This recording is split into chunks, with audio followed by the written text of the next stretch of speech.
Unsyndicated presents What the Puck with Sean Belegian.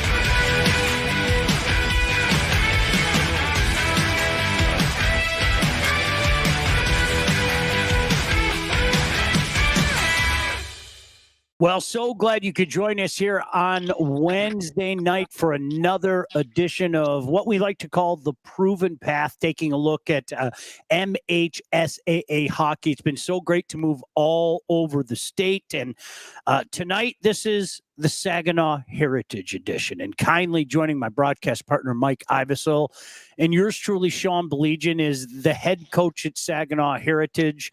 He's been there for a while. He's had a ton of success. Let's welcome him in. The head coach, J.J. Bamberger. First of all, J.J., really appreciate you taking the time. Always a pleasure to catch up with you, my friend. Hey, thanks a lot, guys, for having me. I really appreciate it. It's a great thing what you guys are doing here. No, I appreciate it. And I think it's a great thing that you've done with Saginaw Heritage. You know, I always use the term the usual suspects. And I think if we have that conversation, we have to include Saginaw Heritage. Talk about, day one when you decided you were going to be the head coach there. And, one of the things you have to deal with, something that Tom Izzo says all the time, you have to convince your fan base that the Final Four is not a scheduled occurrence almost on a yearly basis. But take us back to the early days taking over at Saginaw Heritage. Well, it's funny, like 22 years, this will be my 22nd year coming in this year. And not as a head coach, 17 as a head coach, but the guy that coached me, Gene Ayotte, growing up, he was a great coach, coached me from the age I was 9 till 14 years old. He was the head coach for Heritage, and I went up to him one day and I said, "Hey, coach, when you decide to leave Heritage, I'd really be interested in taking over the program for you." And he was very nice. He said, "JJ, why don't you come with me right now and be an assistant coach?" And I found out really early I wasn't the greatest assistant coach in the world. And he was so good to me. He said, "Well, here's what I want you to do. I want you to coach the team, and I'll take care of the parents and the administration." And he did that for a long time. And he'd always say to me, he'd say, "You know what? You're not ready to be a head coach." And I was like, "Coach, I'm doing all the practices. I'm doing your game lineups." And now I look back on it, and he was right, because there's so many things to deal with as a head coach, and being as young as I was, dealing with the kids and what they have going on in their lives. It's more than just the hockey that you have to deal with the administration and grades and all those other things. Like, I never knew what he meant. I know what he knows. I know what it is now. And like what he did for me as a person was great. And then he went off to Las Vegas with his wife, and Gina's passed since, but he just did a lot for me in the Heritage program. And now this will be my 17th year as the head coach for Heritage. That is great. And Saginaw is better for it for having your coach. That's how you ended up there at Heritage. But tell us a little bit about your path to get there. Include your playing days back when you're playing with, let's say, the Saginaw Gears, putting up 69 points, 74 penalty minutes, and all the coaching experiences that you brought to Saginaw when you took that job. Well, actually, the funny thing is I played for the first ever Heritage hockey team, because two schools combined, and I played my sophomore year for Heritage, and then I went on to play in the North American League for Kyle Krug and Coach Kirk Hunter, who you guys are very familiar with. And I played a couple years down in Detroit before we started. My dad was very instrumental in Dave Westner and Warren Holmes in getting a North American League team here, the Saginaw Junior Gears. And I came back my last year and played for the Gears here in my hometown. And it was a great experience. And, then I went off to Ferris, and that's probably for another show. Everything was great. But then when you can't play anymore, you end up coaching. And when I came back to Saginaw, like, I knew I had a lot to give for people that gave to me. I already mentioned Gene Ayotte, Mr. Greg Turner, my dad. There's a lot of people around in the Saginaw area that contributed a lot to a lot of kids. And I knew that it was what I had to do, is I had to give back. And, so I started in the youth program. I coached a couple years in the North American Hockey League. And when I came back here, I started with the youth program. I was a non-paid coach, just trying to, have fun with the kids. and been going ever since, and lucky enough to stick around for Heritage for a long time and enjoy the success that we've had. And, there's been years that we haven't had the success, and I appreciate, Sean saying the usual suspects, but that's been quite the climb for our program of trying to get there. When I was first starting out, we're looking at a team like Detroit Catholic Central, the Orchard Lake St. Mary's, Cranbrooks, and we're not even close to that yet. And trying to get to that level and seeing what we can do, it was tough to get to, and I don't think we're there yet. We're going to have our down years sometimes, but we've been lucky enough to be at USA Arena for a few times and have some success the last few years. It's interesting is once again, Coach J.J. Bamberger kindly joining us, the head coach at Saginaw Heritage. This is the proven path. I got to give a shout out to the Michigan High School Coaches Association for making this possible. And at least for guys like Mike and I, helping us pass the time until the new season starts. Let's be perfectly honest. But JJ, just some of the names that you mentioned, I think the whole Bay region has a very rich hockey history, and we've talked about it with some other coaches, but Saginaw in particular, and I know you and I have talked about this over the years as we've chatted, it is amazing how many high caliber players have found their way passing through the Saginaw area, and really how many quality players have come out of the area itself. Yeah, it started with the old Saginaw Gears back in the 70s and 80s. And then we had the Saginaw Generals and guys who got their starts here, like Darren Pang. He had his own radio show here in Saginaw. Ed Belfour came through here and played for the Saginaw Hawks. Daryl Sutter was his first coaching job was the Saginaw Hawks. So we have a really rich tradition in hockey. There's so many people that it comes back to that we can say, oh yeah, that guy played here, and what they've done with the Saginaw Spirit. Last year winning the Memorial Cup and all the different things that we had, the traditions that we have around here. And it has helped our youth program, our Saginaw Junior Spirit program. And we can talk about that a little bit, how we help out all the high schools in this area, not just Heritage, it's Midland, Bay City, both Midland schools. It's just, I'm very proud of what we have in Saginaw in the past and what we have in the present, because it's really been a great ride. And I'm lucky enough to be old enough to remember all the old years and seeing this all develop, and it's great to see for Saginaw. And to add to that list of names, someone that you lost from last year's team, Owen Turner, one of my favorite defensemen to watch last year, but then now is going to step in as Logan, and I might botch this name, Boddicker, I believe, a kid we fell in love with in the semifinals, who is, I think, one of the best players, if not the best player on the ice. What are the expectations for Logan in the 2024 Heritage team, Coach? Well, Logan, him and I had a talk last week, and it's Logan Betcher. He's playing football right now, and I tell you what, it wasn't just by surprise last year in that semifinal game that what he did. Brady Rapoon actually just texted me. It came up on my phone. Shout out to Brady. His ears must have been burning. We were just talking about him. So Logan is just a man. He's a stud on the football field. He's worked so hard in the weight room. And like I said, it wasn't by chance that he made all tournament team. The kid just works extremely hard, and he's gonna be huge for us this year. We have some other players. I've been around high school for a long time, and there's guys that are gonna have to step up. We had some young guys last year that didn't see much playing time, but they got very valuable practice experience, and some guys that our top line last year, those guys were in a predominant role the year before. So the guys that are going to have a chance this year to step up, there's Nolan or Brady Gotham, who's he played forward for us his freshman year, was really good. He's on the back end right now, probably a better forward than he is a defenseman, but he's just a beast. I mean, he wins all one-on-one battles, and we just have a lot of kids this year that are going to have to step up. And Owen Turner, he's in Saskatoon right now, playing for the Melville Million, or trying out. They haven't made their final cuts, but he's doing really well for the Melvin Millionaires in Saskatoon. So he's one kid that we're definitely going to miss, and Logan's going to have to step up and be that leader that we need. And last year it was weird because at one point I told the guys, I said, listen, I don't know what our schedule is or our record is. You guys have no idea. Like, I don't know what our record is. We just have to get better each day. And we play a schedule, and we have that same schedule this year, not the exact same, but it's pretty tough. And I think we were 500 going into playoffs last year. And, Sean, you had Midland beating us. You had Bay City beating us. Everyone had everyone beating us, which I like to throw in his face. So it was great. And you know what? They were great games, and we could have went either way.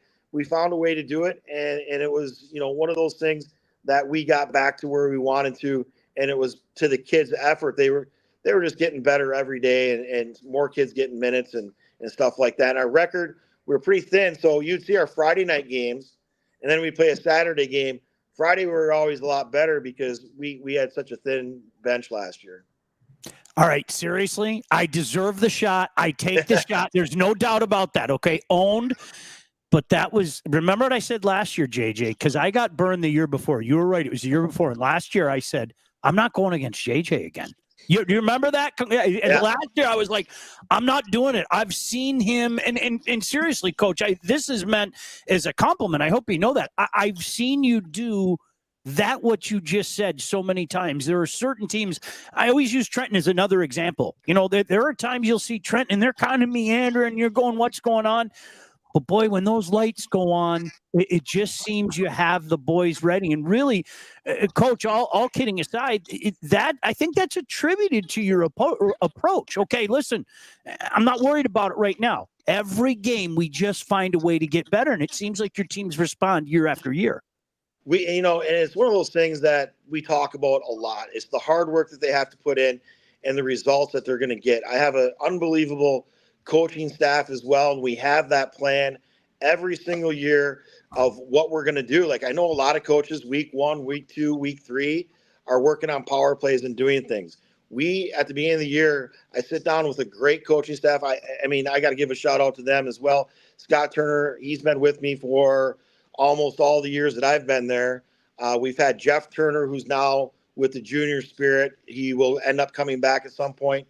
Owen's father, Tim Turner, has been around, but I have Dave Spence on the staff, and Dave when he was a senior, he was a first-team All-State in football, hockey, and baseball his senior year of high school. And I have Chris Leibinger, who's been around the last few years, who played for me, went on to play in the North American League, USHL, went to Michigan Tech, played minor, and played pro hockey. So, like, I've had a lot of good guys with me. So it's not just me. Like, Jeff Turner and Scott and Tim Turner both played at UMass, played pro hockey. So we get it, and it's one of those things. We're all on the same page. We're all best friends. And, I've used this, and I think, Sean, I told you this. Not many coaches in a game against Midland in overtime, when I walk in our coaches' room, they're talking about Robert De Niro's best movies and the best potato chips from Jimmy John's. And I'm not lying. Like, that was the talk in the locker room. That kind of feeds to the kids. Like, stay calm. We'll be ready to go. We have a great time, and it's we have a different team this year. We'll have a different plan. Fortunately for us, we have that same schedule. And sometimes people question it.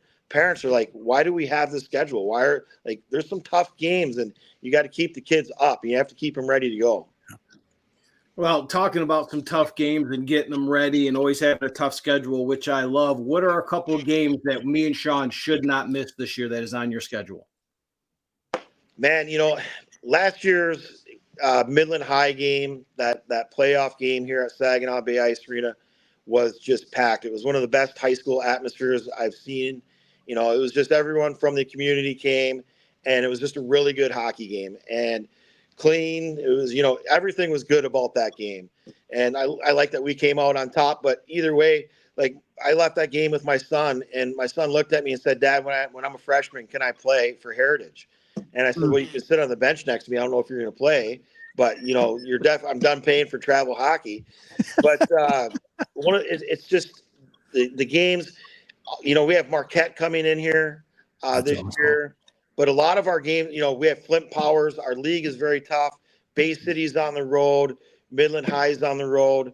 But we start off the season, we go to Alpena, and we play Alpena, and then we play Traverse City Reps, and then we play Brighton on the road, and then we have Marquette at home and Midland Dow. So like, it's not really easy. And then we're going to the west side of the state and playing Grand Rapids, Catholic Central, Byron Center, and then we're in a few showcases as well. So like, one game I really couldn't tell you. I know that Powers is just they've kind of taken it to us the last few years. That's always a great game too. They're Division II this year, which I just found out today, because we used to both be Division III, and there's a couple years that we were 1 and they were 2 in the state. We'd play the first round of the playoffs, and then they were 1, we were 2. So like, that's always a great hockey game, a good pace game. Like I said, they've got the better of us the last couple of years, but we're looking to take care of that as well. Mike, we'll have to head out to Brighton for sure, and let's grab Coach Hunter and make a roadie, huh? Let's go to Saginaw. I think we'd love to go see our buddy Coach Garrow and Marquette in action. A couple comments, Coach. I think somebody asked a really interesting question, because I think times have changed. I'll let you expound on it. Really want to thank Chris. He said, thanks for introducing us to the great people who should get credit for what they do, the coaches and athletes. Thank you for watching. Bill said, Coach, do you encourage your players to play multiple sports? And I know that's important to a lot of coaches, and I'll let you expound on that. I absolutely do. And I'm one of the few. I hate spring hockey. I really do. My son, he plays travel baseball, and I want him. He had an injury this year. He was gonna play football. I want our kids to play other sports. I want them to play football. I want them to play baseball for their school. And there's those things that kids, they want athletes. No matter where you go, they want athletes. So any kid who plays, a lot of our kids play lacrosse. I like that. And anything that can make them better. Like I said, Logan is going to be our top player this year. He's a top player on the football team, and he's in great shape. I think football makes him a great leader and gives him a different experience. So multiple sports, I truly encourage, not only at the high school level, at a youth level. Like, the more sports you can play, the better off you are. The people that play year-round hockey, maybe it's just my old school mentality. I don't like it. Like, I don't like the spring. I don't like the summer. Yes, you work out. Yes, you get stronger. You do some things, but you don't need to be with your team all 12 months out of the year, because, our team for our 2010s, we didn't really do much. We did a little bit in the spring, but now their season started. They're excited to be at the rink. But if they'd have stayed together and done spring tournaments, summer tournaments, all these other things, now where's the excitement? I'm a firm believer, you want your teams ready in February and March. The biggest thing for hockey, if you can have your parents still wanting to drive their kids to the rink at 9:00 at night in February when it's dark out and the kids still want to be there, that's your number one win right there. Coach, you've mentioned the local Saginaw Hockey Association a couple times as we've been talking here. And I know my son's in 06. Whenever we played those teams, it was going to be a battle. How involved are you in the association, and what does the future of Heritage hockey look like coming through? You got your eyes on any 2014s and 2015s? Well, I'm fortunate enough to be the director of the Saginaw Junior Spirit. All right. I've been there for a while, and that's one of the things. Like, I know, like I say, the 1 year was really cool. It was our 01 group. The Junior Spirit had the leading scores on Davison, Midland High, Midland Dow, and Heritage. And yeah, I know who's going to be here in the next few years. And like my son's group, we've got 6 or 7 10s coming through that are going to be coming to Heritage that are playing together right now. And, we know the kids, and some of them are going to Midland. That's the crazy thing. A couple go to Midland, a couple go to Midland Dow that were teammates forever, and now they're going to be playing against each other. But yeah, that's the number one thing I think that's helped our area of high school, because before we used to have a travel team in Midland, in Bay City, and Saginaw, and trust me, it took a lot, and I was involved. Coach Witt in Midland was involved. A lot of people were involved to say, hey, let's drop the egos here, and let's get the best players to play at all levels here and age groups. And once we did that, like, we've had, you say our 06 group, we've had some state championships. Out of our 07 team, Sammy DeBlasi just signed with the Saginaw Spirit. Cooper Bordeaux just committed to Western Michigan. So, like, we're seeing a lot of success out of our Junior Spirit program. this kid's like not only high school moving on, like our 01 team won 2 state championships, and our heritage team was just fortunate enough to get the majority of those kids. And we came up short, and we're in the state championship game and lost two state championship games back to back with the majority of those kids.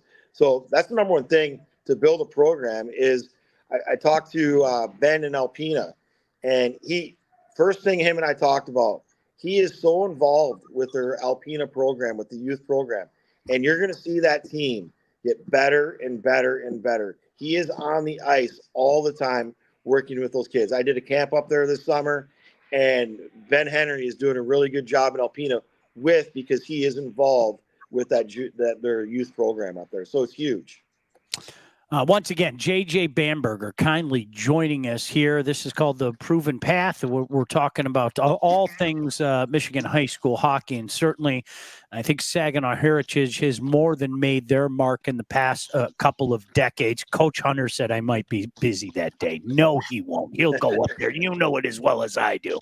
Nice try, Kirk. But JJ, let's talk a little bit about why high school hockey. Obviously, you're a huge proponent of it. You wouldn't be doing this for as long as you've been doing it. And you've had so many fantastic players walk down the hall. And I say this each and every week. I'm not trying to demean any other league, any other level. I just think that high school hockey is a special place. It is. I don't try too much. I talk to the parents. I'll talk to the kids a little bit. This year, I have 2 kids that are going to Heritage that are playing Tier 1. I've talked to them. They know what we're about. They know what we have. And I always use the example.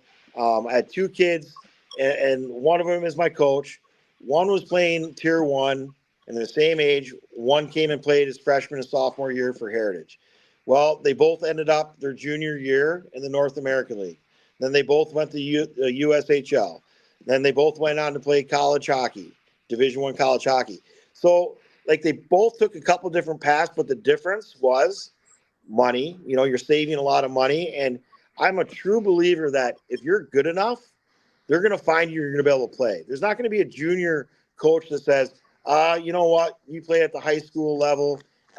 We don't want you. High school hockey has changed so much where we're getting the exposure. We're getting kids to the tryouts. And, it might not be a huge majority, but the ones that are deserving and the ones that are good enough, they're getting the looks, they're getting the opportunity.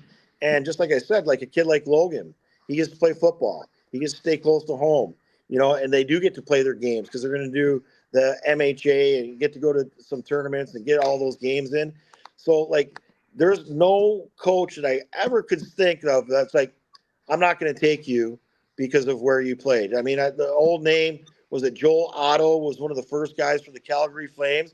I don't think they cared that he was the Division II college hockey player. He was just good enough to be in the NHL and ended up having a lot of success there. So, they will find you, and if you are good enough, you work hard enough, doesn't matter. And that's why I think high school hockey is so good. Our coaching has gotten better. Our scheduling has gotten better. And I just think that it's really growing as a whole. And I think there's a lot of opportunity. And one thing why I enjoy the high school hockey is, I can call Rick at Heartland and say, hey, Rick, I need you to watch this kid. I think he's a really good player. What do you think? Am I biased here? What connections can we do? And you know what? Rick's going to promote him. Rick is going to find out if he, obviously if he likes him. And in most cases we agree on it. But you can call your high school coaches and we'll help each other out. The competition isn't as much as it is. And I don't want to bash the Tier 1, but I don't think Little Caesars coach is going to be calling a junior program for a Bell Tire guy. It's just not going to happen. Yeah. He's going to try and get the Bell Tire guy on his team. But what we do, we try and build each other up and help each other out with, and, same thing. I have one of my former players is the head coach in Springfield Junior Blues. If I see a kid on another team, I'm like, hey, Todd, you got to come watch this kid, man. He's a great player. Get your eyes on him. He's young. So we try and help each other out. And that's, I think, one of the differences in high school hockey for sure. Yeah, you kind of walked right into my question, and it's starting off by saying high school hockey is getting better year after year, not only because the players we're getting, but the coaches like you, JJ, and the staff that you explained and all your experiences. and you can make calls and you can talk to Rick and you can talk to Springfield, but how do you feel your experience and your coach's experience helps prepare those kids for that next level, for that training camp and such?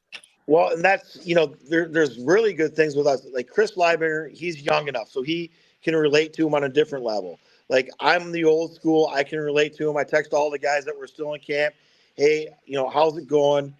I come at it from more of, I don't want to say a father approach, but it's tough to go away from home. And making sure, one of my players did say, hey, the billets that I'm with, and, make sure you're comfortable, getting them comfortable with a lot of different things. Like the hockey part of it, they're used to playing hockey, but being away from home, doing those things, like trying to help them with that kind of stage of their life, because they're going there and it's a completely different world. And that, they know their coaches. Now all of a sudden they don't know their coach. And it's guess what? That coach, if you don't do well, that coach is getting paid and he's getting fired. And there's a totally different business aspect to it. And then you can't get caught up if you're a healthy scratch, and talking to them through those tough parts. And you know what? I'm a firm believer when we talk to them, find a way to be seen. And I tell these guys this, one of the biggest things you can do, and this kind of was my text message to all of them. I said, make sure you're the one picking up pucks. Make sure you're the one cleaning up the locker room. Don't say anything about it. Don't, like, you're to be seen, not heard. Make sure that you're pushing the nets. And if anything needs to be done, you're the first guy there doing it.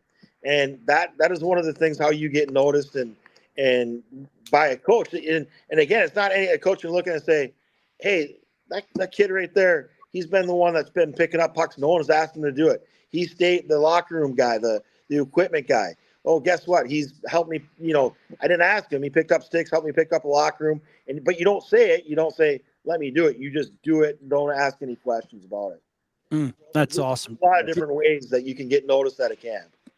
J.J. Bamberger, again, the head coach at Saginaw Heritage. This is the proven path, thanks to our friends with the Michigan High School Hockey Coaches Association. All right, we brought his name up, and I'm going to make him blush right now. I bet he doesn't think that I remember this. I remember meeting a young player with the Saginaw Heritage squad, a young man by the name of Brady Rapoon. Coach, I don't remember. It was very early in his career, and after one of the games at USA, he did the obligatory Mr. Belegian. And I always look around, and is my dad here? I am still not used to that Mr. Belegian thing. And he asked me if I would take a picture with him, and him and his family. Great kid, and little did I know that scrawny, no disrespect, that scrawny kid Brady, just a couple years later, would be Mr. Hockey in the state of Michigan, one of the most explosive players as well. To me, Coach, that's the fun of high school hockey is watching the raw talent, the young, raw, talented player like Brady, and then in the course of a couple years, watching him grow into his body, watching him, accept the coaching and turn into the player that he was right in front of our eyes. Man, I tell you what, his freshman year, I put him on the first line with Sam Spate and Brandon Ashley as left wing.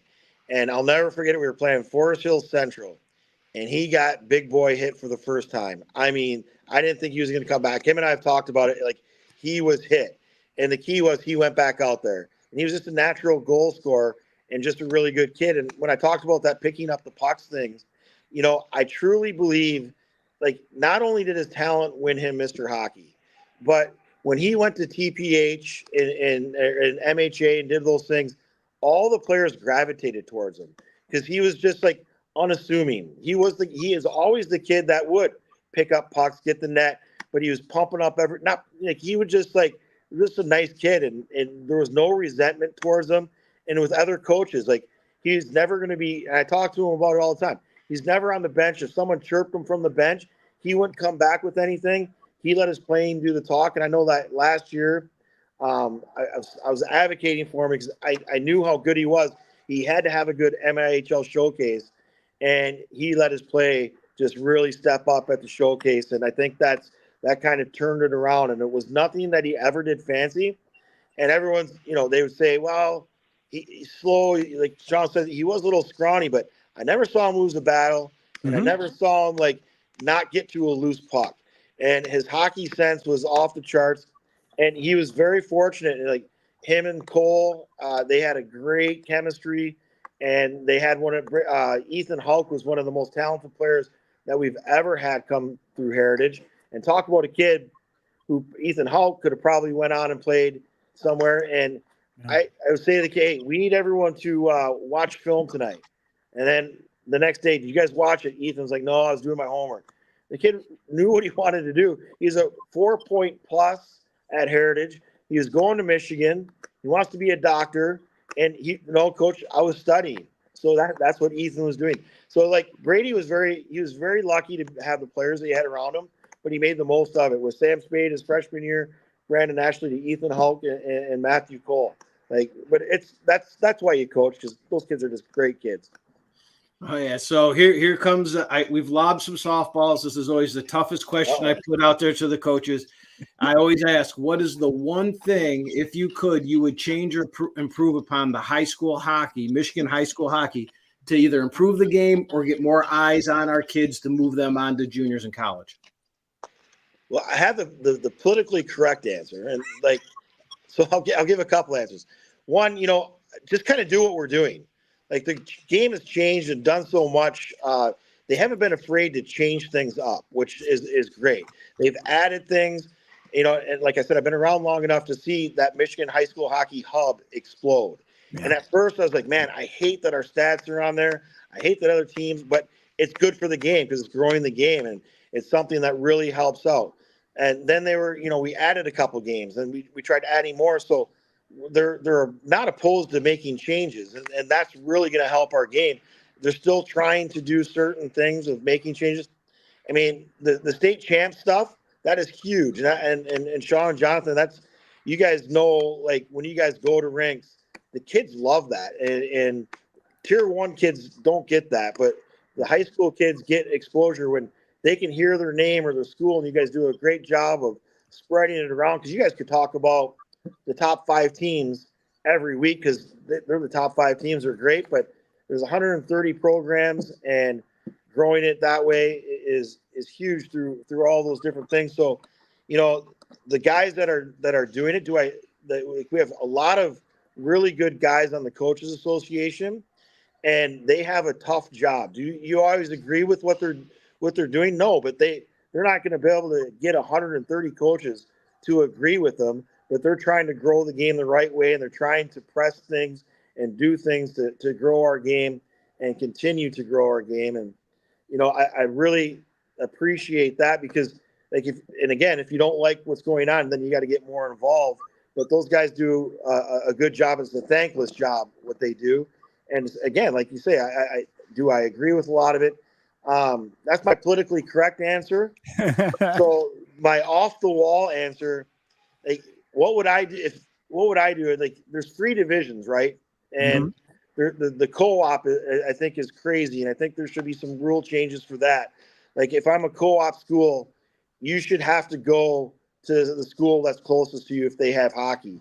You can't jump to schools. At least that school has an opportunity to say yes or no if they want you, because you have 4 players. You should always have to go to the program closest to you. And I know that's not always the case, so that's one thing that I would definitely change. And I like the 3 divisions, it would make sense if they got creative in that way. And how could they? I don't know. There was the public-private debate for so long. I never really got much into that because it didn't really do much. I am a public school with closed enrollment, so I'm hurt more than anybody. I get what I get. I can't have a kid come over from Midland because he wants to go to Heritage, or Freeland, which is Saginaw County. I can't have that happen. So could they expand the divisions? Could they make it a co-op division? Could they do different things? Possibly. But again, now it's the MHSAA, they'll say, well, we have to do that for all the sports. And one thing that we have different and divisions, they go by enrollment in school. So I could have 3,000 kids at Heritage, or in my district, 3,000 kids. But if you go from grade 1 to grade 12, and I only have 20 kids registered for USA Hockey, what division should I be in? Should I go by my enrollment, or kids for USA Hockey that are in my district? And that would be that off the wall how you do divisions. And then again, it gets complicated, but that's one thing that I've always thought. I was like, hey, how many kids are USA Hockey registered in all these different counties?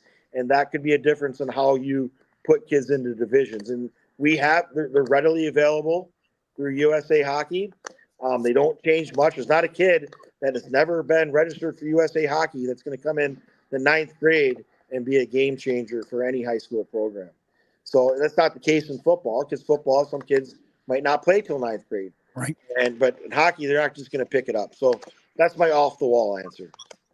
JJ Bamberger kindly joining us here. Once again, Proven Path, brought to you by our friends with the Michigan High School Coaches Association.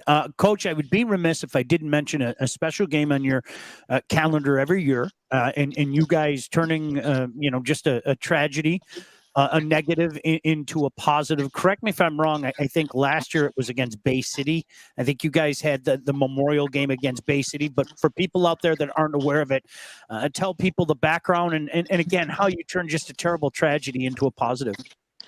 Yeah, Cooper Wobio, we call it the Coop Strong game. Coop played for us, and I've known his family my entire life, played with his brothers or with his dad and his uncle, just known him forever. And Coop came, and it was during tryouts, and he kept on saying, Coach, I'm having headaches. I don't think I'm going to be able to make it to practice. But he had a younger brother named Brett, and he said, I'll bring Brett to practice. And he started, throwing up and just having a lot of different things. And he had brain cancer, and he was diagnosed with brain cancer. And there's some good stories about it. And he came, and before he had his surgery, they told him he could play. And so he got to play some more games with us before he had his tumor removed. And probably one of the biggest moments that I've had for Heritage, and I talk about it all the time, and it's crazy. It was his last game he was going to be able to play. And Coop was a defenseman. And he had never scored a goal for us, and we were playing in Bay City, and he was struggling a lot. I imagine a kid with a tumor. And I said, you just stay out. You're going to go play forward. Stay out as long as you have to. You need to score a goal. Coop, score a goal. He came back a couple of times, and he was so tired. And he was a warrior. He was a great kid. And his last shift that he could play, he scored that goal. And I've never, I'm not an emotional guy on the bench, cheering wise for even big goals. I think that's the first time I've really truly fist pumped, and it was just a great moment. It was amazing. And his family has been so strong through. His brother played for us, and the one Coop Strong game, everything was going great. He was here. We had the ceremonial puck drop, and everything was looking great. And he went and they found another tumor, and he kind of just said, I don't think I can go through that again. And unfortunately, he passed, and his brother still played for us, and his brother, great, and his mom's a teacher in the school district. Like I said, I've known his dad forever, and how they got through that and how they're still getting through it is crazy. It's just very strong. And what we do is we have the Coop Strong game, and they have their own foundation that all the money goes to it. Last year, Bay City came in, and it was a packed house, and appreciate everything that they did for us. And it's a bad situation, and it's one of those things that the family has let us embrace it. I know that the state champs was there, and I always felt bad because they wanted to come in the locker room for the pregame speech, and I was letting his brother Brett do it. And I said that I don't think this would probably be a good time to highlight the guys in the locker room. And Brett came in and gave the guys an unbelievable speech. And it's something that, we're going to continue to do. And I think it's a great cause for, like you said, a really bad situation. Wow. How can you follow up on that, Sean? That's a great story. I've got chills. I'm choking up. That is amazing. I can't have a question to follow up on that story. You know what, JJ? I want to talk. We mentioned a couple of the teams, and we had Coach Witt on a couple weeks ago, and of course Dow won a championship a couple years back, 3 years ago, I think. Travis got one a couple years ago with Flint Powers, and we made mention to them. I always like the teams that you watch kind of take the rise, and you mentioned one. The Bay City Wolves. I remember a couple of years ago, I would always applaud them. I thought their Twitter game was outstanding. Whoever was running their Twitter game was outstanding. And, the funny thing happened is it went from, wow, look at all the cute stuff they're doing on Twitter to look at all the games they're winning. And that's the kind of stuff that gets me excited, Coach, because as I said, there are usual suspects, and whether you like it or not, you are one of them. But watching these teams come up and watching the passion of the fan base, one of the cool things that you touched on earlier is I think there isn't anybody in the state that doesn't enjoy that. Even opposing coaches, you're like, yes, this is good for the game, and it's about the betterment of the game at the end of the day. Yeah, and I've talked to Zach a little bit. It's fun for me to watch these young coaches come up, and I'm like, man, I wish I had that energy. He's like, we go through those things, and he's telling me how much film he's watched and all these, because he does a great job and everything that they do. And yeah, we do some stuff, but it's just like I remember having that, just the energy that it takes, because people don't realize to be any coach at any level what you have to put into it. And the young guys that come in to high school hockey, they I look at it and they're eager, and I'm just, okay, we're here on a Wednesday night at 7:00. Let's get ready to go. Let's go. They've been watching film on us and whoever else, and it's great to see these programs coming up. And I think isn't Lakeland has just kind of stormed up a little bit. There's another one, and I think what you do if you're in that lower path, and I Coach Witt and I actually they had the thing a couple of years ago where they had all the coaches come in and you could do a seminar, and we volunteered for one of the seminars, and I got to speak to coaches, and they would come in through different pods. And one of the things that I said is coach your own program. Not everyone's going to be able to be a Detroit Catholic Central. Just because you are the 60th ranked team or whatever, don't just coach your own team and have fun with it. Make sure that the high school hockey experience is good for them. And if you are, the first 10 are always really good, right? The 10 through 20, they're good. Try to get your team to that next tier. Find a way to get them to that next tier. You might not ever get there, but making sure that they're having a good, fun high school experience is what it's all about. And people ask me, well, how many? We've had a successful program. How many guys do we have in the NHL?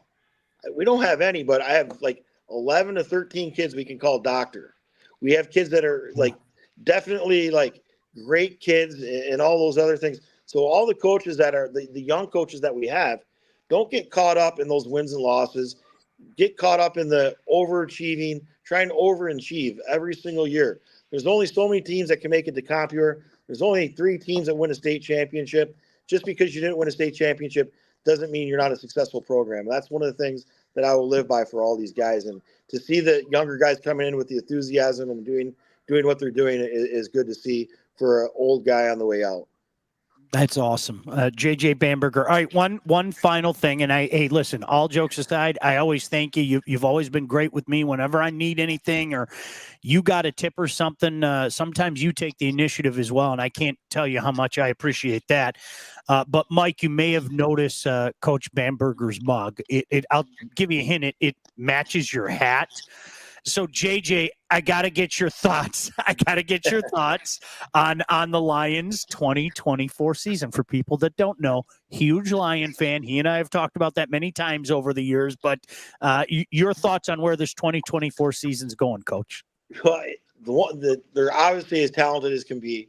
The one thing that worried me, and I hated that they were doing this before the season, but I think Campbell can get them going. I don't think they're talking about the Super Bowl way too much. I know that's their expectation, but let's talk about the next game. I don't think you ever really heard Belichick and Brady saying, we're going to go to the Super Bowl or bust. They just did it. So that's my only worry.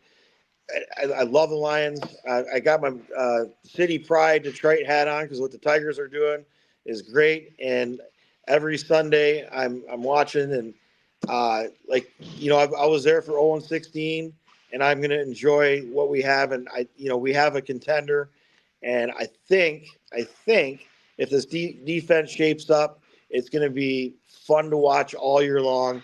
And that game on Sunday, I was a huge Stafford fan, and watching him throw the ball with 3 guys sacking him just brought back memories that, he used to do that all the time. And Yeah. I love Dan Campbell, and I think that he will keep them grounded. They've got a great thing going, and I'm not going to say Super Bowl, because I last year would have to admit that I was watching the NFC Championship game, had my cigar cut, ready to go, and the ending ended up with my remote control smashed on the fireplace and scaring some people that were around me. So it was a tough loss that day. Hey, we're in the home stretch. The season's going to be here very, very quickly. We can't wait for it. Who do you open with? I don't think we touched on that. Who do you open with? We go to Alpena, and we play Alpena in Alpena, and Traverse City reps in Alpena the opening weekend, and then we come back and play Marquette at home. So love it. Fantastic. JJ, always a pleasure chatting with you, my friend. I know we'll be in touch soon, but keep doing what you're doing. You've made a huge impact, not only for Saginaw Heritage, but all across the state as well. Certainly appreciate you. Hey, thanks a lot, guys. Really appreciate it. You guys we'll be seeing you in no time. You got it. Can't wait. Mike, any final thoughts before we get out of here? Wow. That was a show for the ages there, Sean. I think all the players in high school hockey, all the parents and all the coaches should watch the replay of this show, and I think everybody's going to learn something. More JJ Bamberger in high school hockey would be a great thing. What an interview. Hey, listen, I'm not joking. I can't tell you how many times, forget about the times that I bug him, that honestly, he took the initiative and let me know of a cool story going on at his place or a cool story going down the road and everything. So greatly, greatly appreciate that. And we like to talk about other sports as well. Mike, always a pleasure to see you, my friend. Appreciate it. Todd, behind the scenes, thank you very much. Most importantly, thank you for joining us, for inviting us into your phones, your laptops, whatever the case may be. For everybody involved, I'm Sean Baligian saying we'll talk to you next week right here on The Proven Path. What the Puck, featuring Sean Baligian. Produced by Todd Losey and Blake Matrazek. Executive produced by Sean Baligian and Todd Losey. Theme song and incidental music by Elliot Middleton. Engineering, mixing, and graphic design support provided by the Unsyndicated podcast team. Don't forget to like and subscribe to What the Puck on all your favorite channels. While you're there, be sure to rate and review the podcast. Got something to say to Sean? Call the Unsyndicated hotline at 248-237-3257.